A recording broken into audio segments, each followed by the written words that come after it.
but we never formally met until years later. He moved away shortly after high school and I returned to our home state right before meeting my husband. Think invisible string theory. He wanted to talk to them immediately. I told him I was uncomfortable going over to them and reminded him what they did to me, but he insisted and pressured me to go. They squealed when they saw him, leapt out of their chairs, and jumped over him. I awkwardly waved and said hi to them. They immediately changed their attitude and were not happy to see me. They asked, "Why are you here, and why are you following our friend?" I asked my husband if he could take over the conversation, but he refused, so I told them that my husband and I were here for Thanksgiving weekend. They snarked, "Oh, well, where is he? The dirty, stinky FT man with the receding hairline over there? Even he wouldn't marry you. You're probably making him up." I didn't want to entertain this, so I asked my husband if we could go. He refused and said I was rude. These girls were insulting me right in front of him, and he had zero interest in defending me. He's never done this before. So I told him I would order for us and walked away.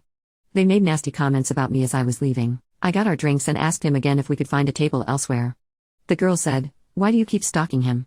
He doesn't want anything to do with you. Go away, you stupid little troll." So I told him I'm getting my food to go because I don't want to spend another minute here. He said to the girls, "Oh, guess what she said about you," as we walked in. Then he proceeds to tell them about me, reminding him about the heinous things they did to me. They, of course, denied they did any of that, then swore I did those things to them. He said I was vile to torment his friends back in high school. I said I can't believe you're acting like this, so I guess I'll see you later. Luckily, the counterperson witnessed everything and boxed up my food utensils and napkins for me. I thanked her, gave her a tip, and headed for the exit. As I approached the exit, he blocked me from leaving. He immediately said, "Give me the ring back." I asked if he was serious. He asked yet again, "Give me the ring back now." I said no. He asked again, and I asked him to let me leave. These girls are standing around laughing like hyenas at this point. A few people from the restaurant helped me get out of the restaurant. They returned to their table, and I ran out in tears. I called my sister and begged her to pick me up. I walked as far as I could so they wouldn't attempt to bully me again. After telling her what happened, we decided to get all my belongings out of our hotel room, have me stay at her place, and change my flight earlier. My husband has made zero attempts to contact me since the restaurant incident. My sister dug on FB and saw the bullies tag my husband in many photos. They were all over him in every photo, along with others from our old high school. Of course, they went to the bar where the alumni always hang out/work. I felt sick to my stomach looking at all of those photos. My husband knocked on my sister's door in the middle of the night after I finally fell asleep after crying myself to sleep. He asked if he could speak to me and said he messed up and needed fixing things. She sent him away. I woke up to missed calls and texts. I answered his call, asking him to give me space for the remainder of the trip and please respect my wishes. He said I was being dramatic and needed to listen to him.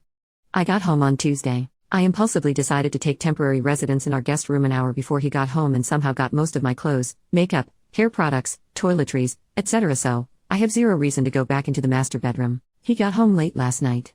I wasn't supposed to go back to work until next week, but I made my own schedule, so I decided to return today. I hoped to avoid him this morning, but we crossed paths on my way out the door. He tried to hug me, but I rejected his advances and ran out the door. He yelled, "You can't avoid this forever," as I was heading to my car. He is right, I can't keep avoiding him forever. He and I have never had any issues before the incident at a noodle restaurant. I don't know what to do. Our marriage has been perfect before this. No red flags at all. He was the only person I felt safe and secure with before the incident. The trust is gone, and I no longer feel safe and secure with him. I don't think he will assault me or anything, but I cannot trust him to protect me and stand by me. What should I do? How would you handle this? Therapy? Divorce? Break? I don't know. I still love him so much, but I don't know if I should trust my current judgment. I need guidance on how to navigate this. Update: I'm going to file for legal separation, meet with some lawyers, and get the ball rolling. Sadly, we have to live together for a while.